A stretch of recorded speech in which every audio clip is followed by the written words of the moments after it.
আমার বইতে লেখা আছে যদিও। সবাই শুনতে চায় স্যার, সবাই, আমি একা না, সবাই শুনতে চায়। ঘটনাটা হচ্ছে আমার এক খালাতো বোন, তার নাম তাহমিনা। তার বিয়ে ঠিক করেছিলাম আমি আর নিম্মি কর্নেল রেজার সাথে, যে আমাদের চেয়ে জুনিয়র চাকরি। তার সাথে বিয়ে হবে, অনুষ্ঠান হবে লেডিস ক্লাবে। তো দুপক্ষেই আমাদের পরিচিত, অতএব আমরা হলাম ভায়া মিডিয়া। ঠিক আছে, ঠিক আছে। তখন আমরা কি করলাম, সমস্ত অ্যারেঞ্জমেন্ট আমাদের উপরে দায়িত্ব আসলো। তো কাকে রাখি আর কাকে বাদ দেই, এত মানুষের সাথে পরিচিতি। তো আমরা যাই হোক বেশ ভালোই, প্রায় 2-3 হাজার লোকের মতো লোক ইনভাইট করা হলো দুই তরফে। চলছে বিয়ার আসর। তখন আমার একমাত্র শালা, যার নাম বাপ্পি, ও ম্যাকগিল ইউনিভার্সিটিতে পড়তো, ওখান থেকে ছুটিতে আসছে দেশে। He was also present in the ceremony. আমি আর নিমিত দুই পক্ষের মানে হোস্ট বলতে পারো, সবাই দেখাশোনা করছি। বাপ্পি বসে আছে ছেলেদের যেখানে বসার জায়গা সেখানে। তখন লম্বা চুলের একটা ফ্যাশন ছিল। He has just come from Canada, তো লম্বা চুল, and he had beautiful hair, and he was a handsome man. আমার মতো এত খারাপ চেহারার লোক ছিল না। ওটা অনুষ্ঠানের শেষ হওয়ার আগে বলবো স্যার, জি বলেন। আচ্ছা, তারপর তোমার ও বসেছিল অন্যান্য গেস্টদের সাথে। তার পিছনের রোতে গাজী গোলাম Mustafa and his wife was also invited in that function from the other side, not from our side, মানে ছেলে পক্ষের। বুঝতে পেরেছি। তো গাজী গোলাম মুস্তফার ছেলেরা আর তার সাঙ্গবঙ্গ পিছনের সিটে, পিছনের রোতে সিটে বসা। তাদের মধ্যে একটা ছেলে বাপ্পির চুল টান দিল পিছন থেকে। তো বাপ্পির পিছনে, ভদ্র মানুষ, বিদেশে থাকে, বিদেশে বড় হয়েছে, পিছিয়ে বললো, কিছু বলে নাই, সামনে আবার ওরা চুল টান দিল। দ্বিতীয়বার টান দেওয়ার পরে বাপ্পি পিছনে তাকিয়ে দেখো যে একটা ছেলে হাত সরিয়ে দিল। তখন বলে যে তুমি চুল টান দিয়েছ? বলছে হ্যাঁ। বলে কি কেন? সেটা আমরা দেখছিলাম যে এত সুন্দর চুল, এটা কি পরচুলা না আসল? আচ্ছা চিন্তা কর। সে তখন ইউনিভার্সিটিতে পড়ে, আর এই পুচকে ছেলে তখন বোধহয় স্কুলেও পড়ে না, বা স্কুলে 6-7 ক্লাস হবে।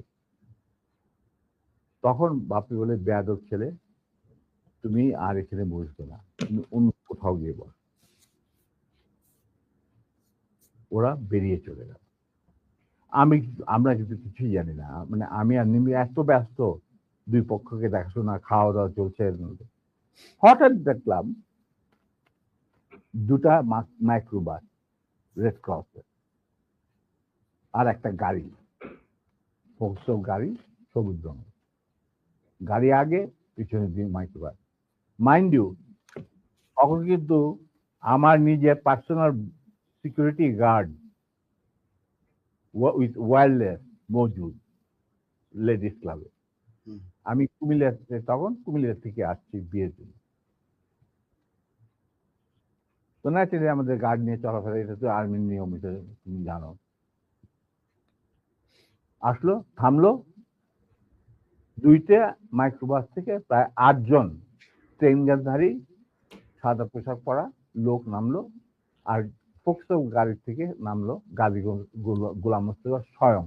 তার স্ত্রী কিন্তু উপস্থিত মেয়ে মহলে। উনি গাড়ি থেকে নেমেই চিৎকার করতে শুরু করলেন, মেজর ডালিম কোথায়, মেজর ডালিম কোথায়, মেজর ডালিম কোথায়? বহুতবার বাড়ছে, আর সহ্য করা যায় না। আমি অবাক হয়ে গেলাম, এরকম চিৎকার করছে কে? তখন একটা ছেলে এসে, একজন হিওয়াজে ট্যাক প্লাটুনের একটা ছেলে, কে আমার নামটা মনে নাই, এসে বললো যে ভাই আপনাকে খুঁত করতে এই চিৎকার করতে এই তো গাজী গোলাম মোস্তফা, তার সাথে আট 10 জন ট্রেনগারধারী লোক আছে। মাইন্ড ইউ, তখন কিন্তু army was deployed in the whole country to recover illegal arms. আর আমাদের ঢাকার হেডকোয়ার্টার ছিল রেস কোর্ট। আমরাও সেই অপারেশনে যুক্ত ছিলাম। যাই হোক, আমি বাইরে আসলাম, আসে গাড়ি গোলাম মোস্তফার সামনাসামনি বারান্দাতে। আমি মেজে দাঁড়িয়ে, আপনি আসুন, আপনার বেগম সাহেব তো আছেন ভিতরে, আপনি আসুন, বরবধূকে আপনি দোয়া করে দেন। হারামজাদা বারবার সে আর্মির আজকে আমি উচিত শিক্ষা দেব। আমি দেখলাম আমার চারদিকে ওই ট্রেনের ঠেকাইলেও প্রায় 4-5 জন মানুষ, আর 4-5 জন খালে দাঁড়িয়ে। আমরা এই দেখি, আমি একজন ট্রেন মানুষ, আমার স্কট আছে ওখানে প্রায় 4-5 জন, ওয়্যারলেস আছে, I can call anyone any time, MP unit যে ইউনিট দরকার হয়। এই কি অবস্থা, একটা বিয়ে বাড়ির মধ্যে এরকম একটা হুলস্থুল কাণ্ড। আপনি দেখেন কিছুই কি ব্যাপার, কি আপনি আজকে তো উত্তেজিত করেন। আমি তো জানি না যে এর মধ্যে কি ঘটনা ঘটে। ওগুলো ওঠ, এ উঠা, মাইক্রোবাইস আমাকে ঠেলতে ঠেলতে নিয়ে যাচ্ছে মাইক্রোবাইস। আপনি ব্যাপার কি গাড়িতে, এটা একটা বিয়ে বাড়ি, একটা মেয়ের বিয়ে হচ্ছে, আর আপনি আমাকে বলছেন উঠ, কি আমার কাপড় টাপড় ধরে টানে 4 জন মিলে আমাকে উঠালো। খবর চলে গেল ভিতর অন্য মহলে, নিম্মি আর আমার শাশুড়ি, আমার খালার শাশুড়ি মানে কন্যার মা, উনি বেরিয়ে আসলেন। ওনারা আসলেন যে কি ব্যাপার, দেখে যেরকম আমাকে ঠেলাঠেলি করে উঠানো হচ্ছে মাইক্রোবাসে। আমি মাইক্রোবাসে উঠলাম, উঠে দেখি চুল্লু আর আলম নামে 2 জন মুক্তিযোদ্ধা, ক্র্যাক প্লাটুনের সদস্য, তারা ছিল আমার ছোট ভাই স্বপনের সাথে, স্বপন বীর বিক্রম। ওদেরকেও মারতে মারতে মানে রক্ত বের করে ফেলেছে, মুখ দিয়ে রক্ত ঝরছে, আহত অবস্থায় তারাও মাইক্রোবাস। তখন আমার খালাম্মা গাজীকে বললো, গাজী সাহেব আপনি কি করছেন, আমার মেয়ের বিয়ে হচ্ছে, আর দে আর দি তারা বর পক্ষেরও কন্যা পক্ষেরও, কি হয়েছে কি, ওরা তো ব্যস্ত। বলে আমি ওদেরকে উচিত শিক্ষা দেবো, ওকে আমি উচিত শিক্ষা দেবো। তখন আমার স্ত্রী বললো যে আপনি তাকে একা নিয়ে যেতে পারবেন না, আপনি আমাকে সঙ্গে নিয়ে আসবেন। ঠিক আছে চল, ওরেও ধাক্কা দিয়ে উঠায় দিল মাইক্রোবাসে। তখন আমার খালা বললেন, কাজী সাহেব আপনি কিন্তু বাড়াবাড়ি করছেন, ঠিক আছে, যেখানে আপনি নিয়ে যেতে চান আমিও যাবো সাথে। গাজী কি স্যার তখন ঢাকা আওয়ামী লীগের সভাপতি নাকি? তখন সে আওয়ামী লীগের সভাপতি নয়, he was also the chairman of the Red Cross। বুঝতে পারলা? শেখ মুজিবের সবচেয়ে প্রিয় লোক সে তখন। সে ঢাকার মধ্যে মানে ঢাকা শহরে সে হলো মুজিবের সবচেয়ে বড় লাঠের সর্দার। অশিক্ষিত মূর্খ মানুষ সাধারণত রেড ক্রসের চেয়ারম্যান হয় না, কিন্তু ওকে বানানো হয় যাতে করে লুটের এই যে রিলিফের মার চুরি চামারি করতে সুবিধা। যাই হোক, সেটা অন্য ব্যাপার। তারপরে আমাদেরকে নিয়ে উনি গাড়ি ঘুরে চললেন প্রথম ফার্ম গেট দিয়ে ভিতরে ঢোকার পরে আমি দেখলাম যে আরে সম্পূর্ণায় কোথায় চাচ্ছে, লক্ষ্মীবাড়ি ক্যাম্পে নাকি। তখন আমি চিন্তা করছি কি করি, এর মধ্যে আমার খালা আর নিম্মি নিজেদের শাড়ি ছিঁড়ে চুল্লু আর আলমকে ব্যান্ডেজ করে দিয়েছে, মানে যেখানে ক্ষত, তার দিকে রক্ত পড়ছিল। আমি হঠাৎ বললাম, গাড়ি থামাও driver. In the mean time Swapan Bapi ওরা কিছু গেস্টকে বোধহয় নাম বাড়িতে পৌঁছে দেওয়ার জন্য নিয়ে গেছিল গাড়ি করে, বা ওদের গাড়ি আসছিল না, দেরি ছিল কিছু, ওরা উপস্থিত ছিল না। তো আমি বললাম গাড়ি থামা, ড্রাইভার গাড়ি থামা দিল। আমরা তখন আমার আমার আমার আমার গাড়িতে প্রায় 4 জন ট্রেনধারী লোক, তাদের একজনকে বললাম যে তুমি গিয়ে ওই সামনে যে গাড়ি, গোলাম মোস্তফা বসে আছেন, কাজী গোলাম মোস্তফা সাহেবকে বলেন নাইমা এখানে আসেন। Somehow that man with train guard, he got down and went to Gazi. গাজিও তখন স্টপ হয়ে গেছে, যে পিছনে গাড়ি স্টপ হয়ে গেছে। আসে বলছে, ওনাকে বোধহয় বলছে যে আপনাকে উনি ডাকছেন নিজের গাড়ি। গাজী গুলিস্তান দরজা খুলে আমাদের মাইক্রোবাসে আসলো। তখন আমি গাজী গোলাম মোস্তফাকে বললাম যে গাজী সাহেব, আপনি তো আমারই নিয়ে চলছেন, কোথায় নিয়ে যাচ্ছেন জানি না, কিন্তু একটা কথা মনে করে রাখেন, আপনাকে মনে করাই দিচ্ছে আপনার ভালোর জন্য, যে আপনি যে আমাদেরকে এই মাইক্রোবাসে, রেড ক্রসের মাইক্রোবাসের মধ্যে ঢুকায় নিয়ে আসছেন, এটা কিন্তু হাজার হাজার মানুষ, শয়ে শয়ে মানুষ ভাবে দেখতে উপস্থিত ছিল। অতএব আপনি কিন্তু আমাদের সাথে যাই করেন, আপনি কিন্তু পার পাবেন। এইটা শোনার পর গাজী গেল একটু ঘাবড়ায়, যে তাই তো, আমি যে উঠাই নিয়ে আসছি এটা তো সবাই দেখছে। তখন আমি বললাম যে আপনি যাই করেন, উনি যখন একটু হতভম্ব হয়ে বোধ দেখাচ্ছে, আমি বললাম যে গাজী সাহেব, আমি আপনাকে একটা পরামর্শ দিই, আপনি যাই করেন, আপনি শেখ সাহেবের কাছ থেকে আগে পারমিশনটা নিয়ে নেন, এছাড়া আপনি বাঁচতে পারবেন না। এর মধ্যে আমার ছোট ভাই স্বপন বীর বিক্রম ফেরত আসছে লেডিস ক্লাবে, বাপ্পি ফেরত আসছে। ওরা শুনলো যে এই ঘটনা ঘটছে, ওখান থেকে সোজা স্বপন চলে গেল এমপি ইউনিটে, ঢাকা ক্যান্টনমেন্টে। ওখানে গিয়ে বললো যে এরকম অবস্থা, বিয়ে বাড়ি থেকে কিডন্যাপ করে। এই বিয়েতে কিন্তু জিয়া রহমান উপস্থিত ছিল, শফিলিও উপস্থিত ছিল, খালেদ মোশাররফ, মানে সবাই উপস্থিত ছিল। আচ্ছা, তো ওনারা তখন চলে গেছেন। সেদিন কি একটা কি ছবি দেখানোর কথা ছিল, সত্যজিৎ রায়ের কি যদি মহানগর না কি একটা ছবি, তো ওটা দেখার জন্য সবাই চলে গেছে আগে তাড়াতাড়ি খাওয়া দাওয়া করে। তখন এই খবরটা পাওয়ার পরে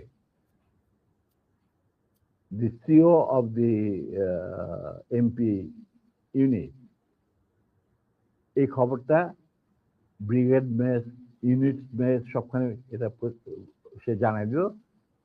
ইয়াং অফিসাররা লুঙ্গি গেঞ্জি পায়জামা যে যা পরা ছিল সবাই ঢাকা শহরে বের হয়ে আসে। তারা খুঁজতে লাগলো যে আমাদের অ্যাবডাক্টেড অফিসার তার ওয়াইফ কোথায়। আর একদল সোলজার এমপির পাঠানো হলো, যারা ওই অবৈধ অস্ত্র কালেকশনে ডিপ্লয় ছিল, গাজীর বাড়িতে যাদের পাইছে সবাই বন্দুকেরা নিয়ে আসছে রেস্ট মজা। আমি কিন্তু এগুলো কিছু জানি না। গাজী তখন আমার কথা শোনার পর ও ওদের কিছু চিন্তা করলো, চিন্তা করার পরে দেখলাম যে উনি লক্ষ্মীবেনের দিকে না গিয়ে 32 নম্বরের দিকে যাচ্ছে, কলাবাগানের। আমি বললাম যে আলহামদুলিল্লাহ। তখন 32 নম্বরে গার্ড রেজিমেন্ট ছিল, ফার্স্ট ফিল্ড রেজিমেন্ট, যেটা আমার হাতে করা। তারা গার্ড দিচ্ছিল প্রাইম মিনিস্টারের বাড়ি, আমার জানা আছে। তো গাড়ি চললো, আমরা পিছিয়ে পিছিয়ে চললাম। আবার কাফেলাকে গাজী 32 নম্বরের গেটের ভিতরে ঢুকতে না দিয়ে বাইরে খাড়া করায়, স্টপ করার পর গাজী তার গাড়ি নিয়ে ভিতরে চলে, আমরা ওখানে থাকলাম। ইতিমধ্যে যখন এরকম সারা আর্মি ডিপ্লয়মেন্ট, যারা ডিপ্লয়েড ছিল তারা যখন গাড়ির পরিবার ধরে নিয়ে আসছে আর সবখানে ব্যারিকেড দিয়ে চেক করা হচ্ছে প্রত্যেকটা গাড়ি যে আমাদের মিসিং অফিসার তার স্ত্রী কোথায় আছে কিনা, যাতে ঢাকার বাইরে না যেতে পারে। এই হুলস্থুল চলছে। আমাদের তখন রেসকোর্সের কমান্ডার ছিলেন major movement, CO first lancer. তো উনি মেজর মুভমেন্ট ছিলেন অপারেশন ইনচার্জ, পরে লেফটেন্যান্ট কর্নেল। আচ্ছা, যাই হোক, তখন আমরা বললাম যে গাড়ি ভিতরে গেল কি বলবে। ঠিক সেই সময় দেখলাম একটা সাদা টয়োটা গাড়ি আসলো, ড্রাইভিং সিটে বসে স্বপন, পাশে বসে আমার বোনের জামাই লিটু, আবুল খায়ের লিটু, যে নাকি বেঙ্গল গ্রুপের মালিক, বিরাট ধনী ব্যবসায়ী। ওই সালমান রহমান তোমানের সাথে সবাই একটা। যাই হোক, ওরা দুজন, আর এসপি মাহবুব সঙ্গে। এসপি মাহবুব ছিল মুজিবের খুবই বিশ্বস্ত একজন কিলার, মানে তাকে যে সমস্ত এই মানুষ মারা টারা হতো আর কি। ঢাকা জেলার SP. SP Mahbub, not major. He was given during the war he was given rank of a captain. Mahbub was a good friend of mine, and anyway, ওদের গাড়ি যখন আসলো, আর গাড়ি থেকে পরে আমি এই গল্প মাহবুবের কাছে শুনছি যে স্বপন এই ক্যান্টনমেন্টে জানানোর পর সে চলে গেল মাহবুবের বাসা। মাহবুবের কিন্তু সেই বিয়েতে আসার কথা। তো সে ওয়্যারলেসে জানাইছে যে আমি মানিকগঞ্জ থেকে ফিরছি খুব সহসাই, আমি বিয়ে বাড়িতে আসছি, তো আমার দেরি হবে। তো স্বপন চলে গেছে তার বাসায়। সে থাকতো মিন্টন রোডে, মানে ক্লাস 1 গ্যাজেটেড অফিসারদের জন্য একটা এনক্লেভ আছে, তুমি হয়তো জানো, দেখেছো কিনা জানি না। তখন বাংলো ছিল, এখন বোধহয় মাল্টি ফ্ল্যাট, ওই ইন্টারকনের সাথে। তো সেখানে মাহবুব থাকতো একটা। তো ফ্ল্যাটে লিটু আর স্বপন গিয়ে উপস্থিত হয়েছে। ঠিক সেই মুহূর্তে Mahbub was getting ready to come to marriage ceremony. Manikganj থেকে ফিরে আসছে। উপরে এটা দেখা যায় মাহবুব কাপড় টাপড় পরতে, চুল আছে। তখন লিটু আর স্বপনকে দেখে বললো যে কি ব্যাপার, তোমরা এখানে কেন? আমি তো আসছি, আমি তো বলছি তোমাদের জানাইছি, আমার অফিস থেকে জানানো হয়েছে, জানানো হয়নি যে আমি দেরি হবে মানিকগঞ্জ। হ্যাঁ, কিন্তু মাহবুব এক ঘটনা ঘটছে। বলে কি ঘটনা? যে নিম্মি আর ডালিমকে উঠায় নিয়ে গেছে গাজী গরম বিয়ে বাড়ি থেকে। কোথায় নিয়ে গেছে, কি হয়েছে জানি না, তবে তার পরিবারের সবাই এখন অ্যারেস্ট করা হয়েছে। তারা সব ওই সাউদি উদ্যানে আছে, মানে রেস্ট করছে। আর্মি সারা ঢাকা শহরে ছড়ায় পড়ছে। তারা প্রত্যেকটা গাড়ি চেক করতেছে যে looking for the missing officer and abducted officer and his wife. মাহবুবকে চাই নাকি? এটা তো সাংঘাতিক কথা। গাড়িতে তো বিশ্বাস করা যায় না বলে সে রেড টেলিফোন করতে, মানে হাত দিতে গেছে, রেড টেলিফোন বেজে উঠছে। কে? শেখ মুজিব। ফোন মাহবুব। তো উঠাইছে, কে বলছে? আমি মাহবুব বলছি। বলে যে আমি প্রাইম মিনিস্টার মুজিবুর রহমান। বলে কি? জি স্যার বলেন। বলে কি তুই ইমিডিয়েটলি আমার বাসায়। এর মধ্যে chief of staff, deputy chief of staff, CGS, Khaled Mosharraf, এদেরকে ডাকানো হয়েছে, এরাও আসছেন। মেজর কর্নেল নুরুজ্জামান, রকিবানী চিফ, এরা উপস্থিত আসছেন সবাই। জিয়া রহমান অলসো কে ডেপুটি চিফ। আচ্ছা, মাহবুব তখন বলে চলো। তখন লিটুদের গাড়িতে বসেই ও চলে আসলো। তো ওই গাড়িটা যখন গেল, গাড়ির নাম্বার দেখে আমি বুঝলাম যে উই আর সেফ, আমাদের মারবে না। কারণ এরা যখন এসে উপস্থিত হয়েছে, তার মানে things will be under control. আর সারা দেশে কি হচ্ছে এগুলো কিন্তু জানি না, মানে সারা ঢাকা শহরে। তখন গেটের সামনে থামলো, ওটা থেকে মাহবুব নামলো, স্বপনের লিচু গাড়ি নিয়ে দূরে গিয়ে সামনে ব্রিজের কাছে থামলো, গাছের ছায়া নিচ্ছে। আমরা যে মাইক্রো বাসে আসছি ওটা কিন্তু ওরা জানে না। মাহবুব চলে গেল ভিতরে। ইন দি মিনটা আমি চিন্তা করছি যে আমি কি করব, কি করা কি। আমার ফার্স্ট ফিল্ডের রেজিমেন্টের লোকেরা মুজিবের গার্ড রেজিমেন্ট হিসেবে তখন নিয়োজিত।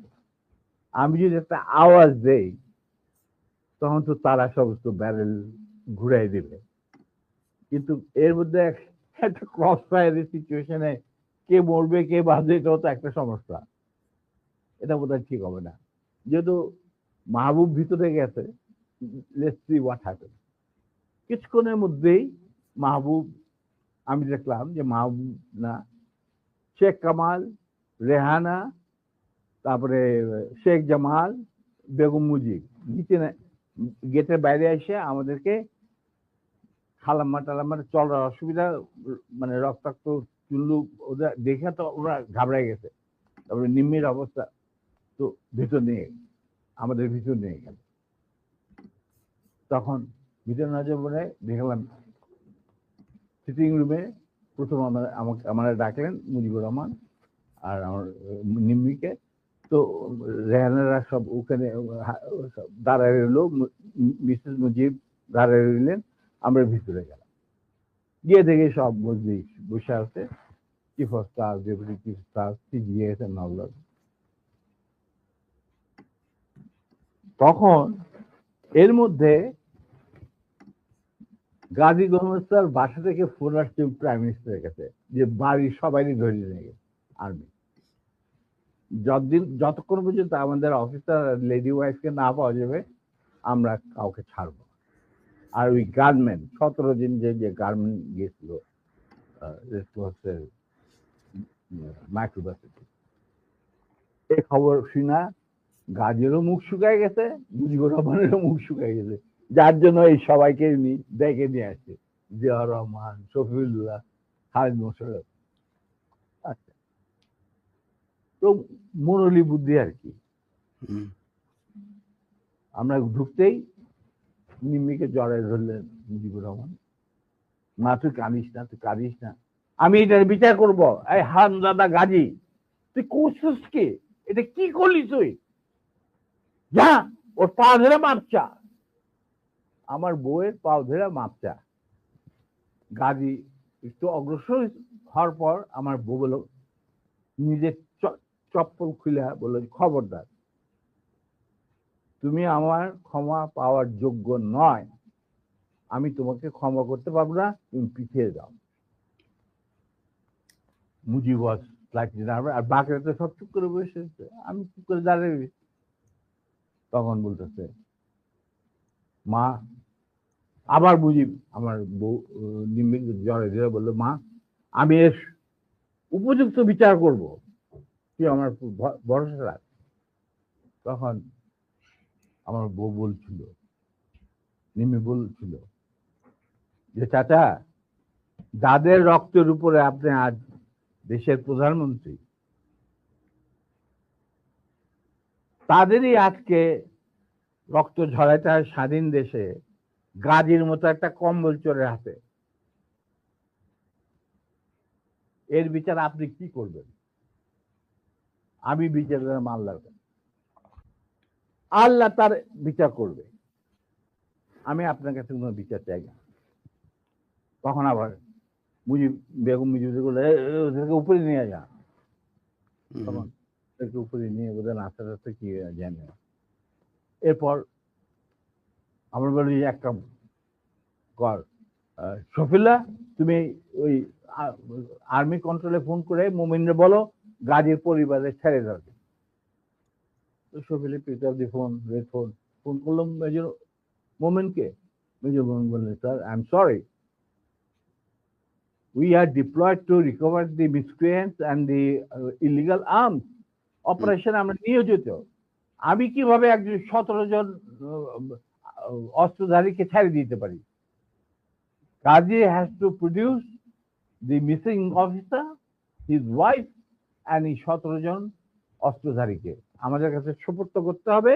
তারপরে আমি ডিসাইড করব আমি গাজীর ফ্যামিলিকে ছাড়বো কি ছাড়বো না। অবস্থা গেল আরো বিগড়ে, মুজিবও কাঁপাকাঁপি শুরু, ওদের গাজীগুলো মতো তো বুক শুকায় শেষ। আর সকালবেলা দেখো prime minister sir prime minister desires or not desire, ওনাকে বলেন উনি লিখিত অর্ডার দিল আমি সেটা মানবো না, because I have got my mandate which I have received from my chief of staff. এখানে কোনো ভাই বোনদের ব্যাপার না, এটা হলো লিগাল ম্যাটার, লিগাল ব্যাপার। তখন সকালবেলা তবু দেখো মোমেন্ট, তুমি যদি একটুখানি তখন sir please don't, I have got my moral ethics, I am promise bound, touching the Quran when I got commissioned, আমি এটা আপনার এই কোন রকম আকুতি মিনতি আমি শুনবো না, that is beyond my dignity বলে উনি ফোন রেখে দিল। তখন মুজিব সবই শুনলেন, যে স্যার এরকম ব্যাপার, এটা তো লিগাল কমপ্লিকেশন দেখা দিচ্ছে।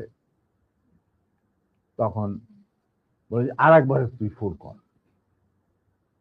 তো মুজিবুর রহমান সবরে বললো, সবরুল্লাহ আবার ফোন করলো, আমরা দাঁড়ায় আছি, আমি দাঁড়ায় আছি নিমের হাতে উপরে চলে গেছে।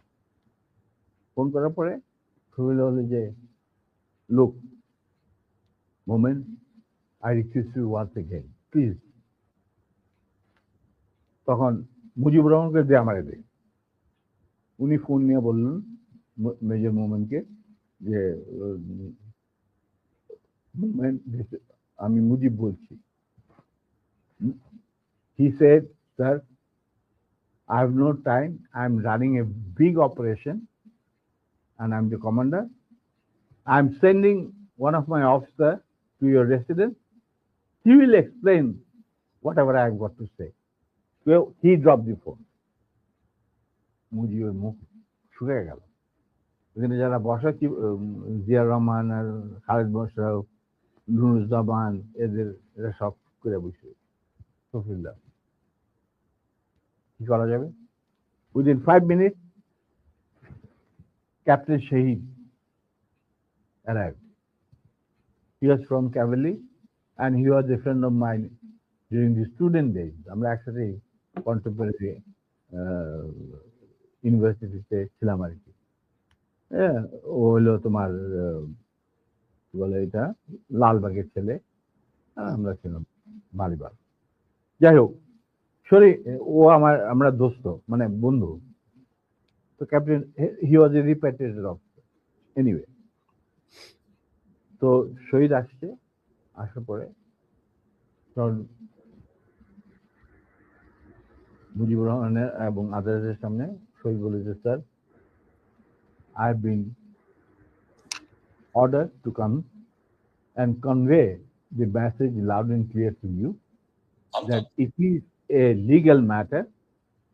Ghazi has violated the Prime Minister's order on which army has been deployed over the whole country, and he had abducted an officer in uniform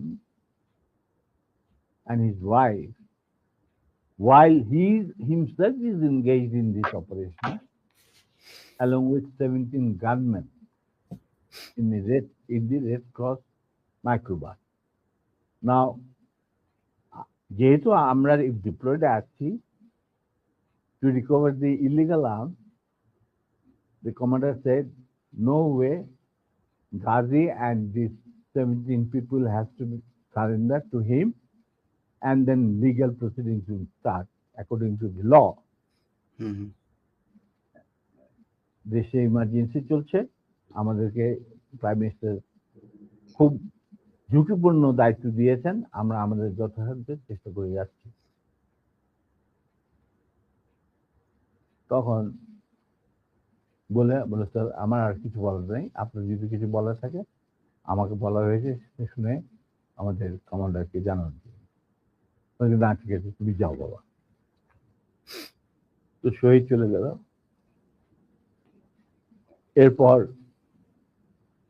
Sheikh Mujib আমাকে বললো, তুই মাফ করে দে। আমি বললাম, স্যার আমি তো বললাম।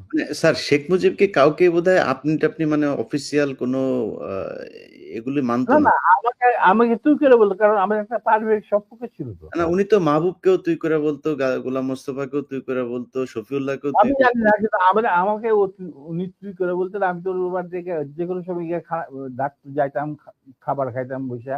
কই মাছ পছন্দ করতেন, ওই ওনার চৌবাচ্চা সবসময় বড় বড় কই মাছ থাকতো, আরামসে খাইতাম, চলন বিলে কই মাছ, কোনো অসুবিধা নেই।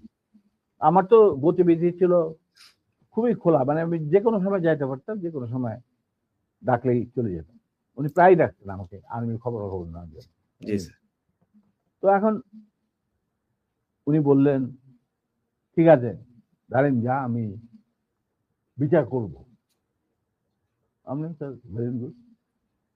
তো এই আমার গাড়ি বাই করে ওরা বাসায় পৌঁছে দিয়ে, ওরা নিবে এদেরকে বাসায় পৌঁছে, মানে মার্সিডিজ।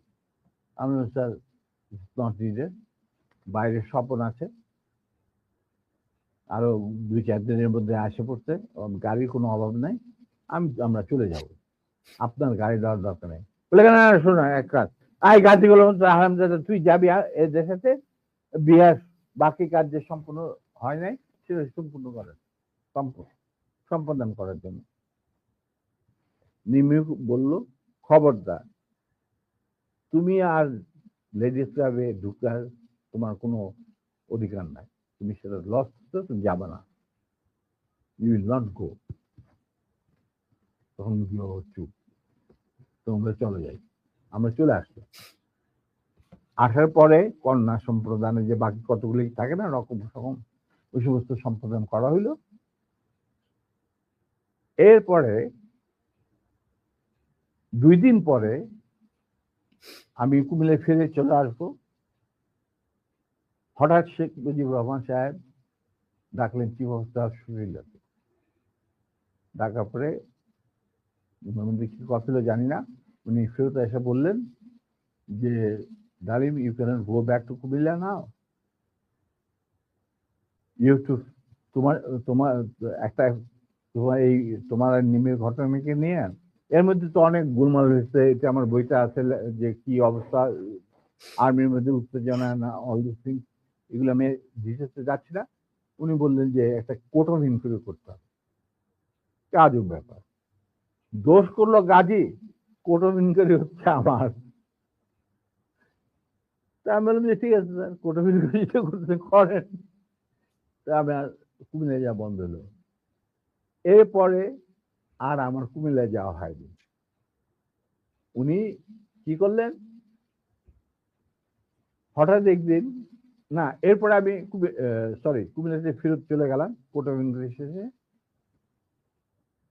কুমিল্লা থাকা অবস্থায় হঠাৎ একদিন ঢাকা থেকে ফোন আসলো যে 13 জন না অফিসারকে আরবি থেকে বাদ দেওয়া হয়েছে। ইনিশিয়ালি 65 জন অফিসারকে এনলিস্ট করা হয়েছে, আর প্রথম যে 7 জন অফিসার লিস্ট বাড়িয়েছে, PO9 প্রেসিডেন্সিয়াল অর্ডার অফ 9 একটা ছিল তখন, কোনো কারণ দর্শানোর ব্যক্তি রেখে আপনি যে prime minister was entitle to sack anyone from the service, এবং সংসদ সদস্যদেরকেও। হ্যাঁ। তো P1 ওইটাকে বলা হইতো প্রেসিডেন্সিয়াল অর্ডার নাম্বার 9, PO9। তো ওই PO9 এর আমাদের আমি আর আমার নাম প্রথম, তারপরে নূর, বাকি 5 জন। তো নূর, আমি এই ঘটনা যখন ঘটে খবরটা আমি ঢাকা থেকে পাই রাত্রেবেলা। সেদিন আমার বাড়িতে একটা পার্টি ছিল কুমিল্লায়। আমি আমার স্কুলে আমি কুমিল্লা জিলা স্কুলে পড়াশোনা করছি, স্কুলের টিচারদের আর ভিক্টোরিয়া কলেজ থেকে পরীক্ষা দিচ্ছিলাম। ওই কলেজের সমস্ত প্রিন্সিপাল থেকে সমস্ত প্রফেসরদের আমি বাড়িতে একটা দাওয়াত করছিলাম। তো পার্টি চলছিল, তখন হঠাৎ নূর আমাকে ফোন করে ঢাকা থেকে জানাইলো, হি ওয়াজ দেন এডিসি টু জিয়া রহমান, যে স্যার আমাদেরকে তো স্যাক করা হয়েছে পিও 9-এর আন্ডারে। খবরটা আসছি ব্রিগেড কমান্ডার নাজিমুল হুদার কাছে। তো নাজিমুল হুদা আমাকে খুব ভালোবাসতেন। যুদ্ধের সময় আমরা একসাথে ছিলাম, কয়েকটা অপারেশনও করছি আমি ওনার সেক্টরে থেকে। হি ওয়াজ এ ফাইন ম্যান। উনি আগরতলা ষড়যন্ত্র কেসের মধ্যে একজন আসামি ছিলেন। যাই হোক, টু কাট ইট শর্ট, উনি এই ব্যাপারটাকে মাইনে নিতে পারেন। এর পরের দিন উনি আমাকে নিয়ে বললেন যে আমি যাচ্ছি ঢাকায়। ঢাকায় যে আসলাম, সন্ধ্যার সময় গেলাম শেখ মুজিবের বাড়িতে। He also had an easy access to Sheikh Mujib's house. গিয়া শেখ মুজিবকে একটা রেজিগনেশন লেটার দিয়ে বলো, sir this is a resignation I am serving, I am submitting, এটার official copy will come due process to due process. Mujibur Rahman was several class. এতে কি লাজু তুই কেন? Sir I am no more interested. যেই আর্মিতে আমরা কোনো কিছুর লোভে আমরা আর্মিতে চাকরি করি না, না পয়সার লোভে না কুলগ্রস্তির লোভে। আমরা শুধু আমাদের দেশের খেদমত করার স্বার্থে আর নিজেদের আত্মসম্মান বজায় রাখার জন্য আমরা ইউনিফর্ম ধারণ করি এবং ওত নিই। যেখানে আমাদের ইউনিফর্মের কোনো মূল্য নাই, আমি সেই আর্মিতে চাকরি করতে। যদি আপনি আমার অনেক কাছের লোক, তবে আপনার প্রতি আমাদের শ্রদ্ধা থাকবে। এদের যদি আপনি চাকরি থেকে বাদ দেন, আমি সেই জায়গায় চাকরি করতে না। ইউ বিকাম ভেরি ইমোশনাল, তোরা খালি তোদের দিক দেখো, আমার দিকটা কেউ দেখে না। তখন উনি বললেন যে স্যার আপনার দিক দেখা আপনি যথেষ্ট, আর অনেক লোক আছে, but this is my final decision. তো আমরা বেরিয়ে আসছিলাম সালাম জানায়, তখন মুজিব আমাকে বললো যে ডালিম তুই একটু থাম, হুদা তুই একটু বাড়ি যা। হুদা বাড়ি গেল, আমার বললো যে তুই আর নূর আমার সাথে রাখছি বাসায় যত তাড়াতাড়ি সম্ভব। তো গেলাম মুজিবের, আমরা প্রথম যাইতে চাই না, কেন যাবো ওখানে, সেই জন্য। যাই হোক, আবার রিমাইন্ডার আসলো মুজিবের তরফ থেকে, তখন তো আর মানা করা যায় না। গেলাম, যাওয়ার পর that was the last meeting between us and between me and Sheikh Mujib পরিবার। যথাযথ 3 তলায় এই রুমে যেখানে গোপন মিটিং হতো, ওখানে গেলাম। রেহানা চাটা দিয়ে গেল, আমি নূর আর তো আমরা চাটা খেলাম। সেসব বলে দেখো বাবা, তোরা শুধু তোদের সাইডটা দেখা, আমার সাইডটা দেখ, আমার তো পার্টি নিয়ে চলতে হয়, আমি তো একজন রাজনীতিবিদ, পার্টি বাদ দিয়ে তো আমি চলতে পারি না। আমি স্যার, আমরা তো কোনো রাজনীতি ইনভলভ না, পার্টি কেন করে চালিত হয়, কিভাবে চলবে, সেটা এই সমস্ত ব্যাপারে আমাদের কোনো জ্ঞানই নেই। আপনার জ্ঞান আছে, আপনার জ্ঞান আপনার কাছে রাখেন, আমাদের কেন এই সমস্ত বলতে বলে কি, না না তোরা তো আমার এই ডিসিশনে পার্টি চাপে আমাকে, আমি এই সিদ্ধান্ত নিতে হচ্ছে। হ্যাঁ স্যার, আপনি ভালোই সিদ্ধান্ত নিচ্ছেন, 65 জন অফিসারকে চাকরি বার করে দিলে কি অসুবিধা হবে, আর্মিতে তো হাজার হাজার অফিসার আছে। উনি বললো যে না না শোন, তোরা কি, তোদের জন্য আমি কি করতে পারি, তোরা যদি বিদেশে চাকরি করতে চাস আমি তোদেরকে বিভিন্ন মিশনে পাঠাতে পারি, যেখানে যাদের ইচ্ছা। তোরা যদি ব্যবসা করতে চাস তাহলে শেখ নাসেরের পার্টনার হয়ে ব্যবসা কর, মানে তার ছোট ভাইয়ের সাথে পার্টনার হয়ে ব্যবসা কর। আমরা বললাম যে, আমি বললাম চাচা আপনি আমরা শ্রদ্ধা করি, এখনো শ্রদ্ধা করি, আপনি ভালো মনে করছেন, আপনি আমাদের চাকরি চ্যুত করছেন, আল্লাহ আল্লাহ খায় আল্লাহ, খাওয়া পড়ার জন্য আপনার ভাইয়ের সাথে মিলে ব্যবসা করতে হবে না আমাদের, আমরা ওইরকম পরিবার থেকে আসি নাই দুজনেই, এটা আল্লাহ চালাই নিবে, মালিক আল্লাহ, রিজিকের মালিক আল্লাহ। আর দ্বিতীয় কথা, বিদেশে চাকরি নেওয়া সেটাও সম্ভব না। আপনি সরকারের আন্ডারে আমরা আর চাকরি করতে পারবো না, হুম, কোনো ব্যাপারে। যদি পারেন ইউনিফর্ম ফিরে দেন, তাহলে আবার আমরা চাকরি দেবো, তাহলে দরকার নেই কিছু। কিন্তু যারাকে একটা কথা বলে দিচ্ছি, এই যে আপনার পার্টি করতেছেন না, যারা আপনার কানে মধু ডালে সবসময়, যে বাংলাদেশ মানে মুজিবুর রহমান, বাংলাদেশের জনগণ মুজিবকে ভালোবাসে, মুজিব তাদেরকে ভালোবাসেন।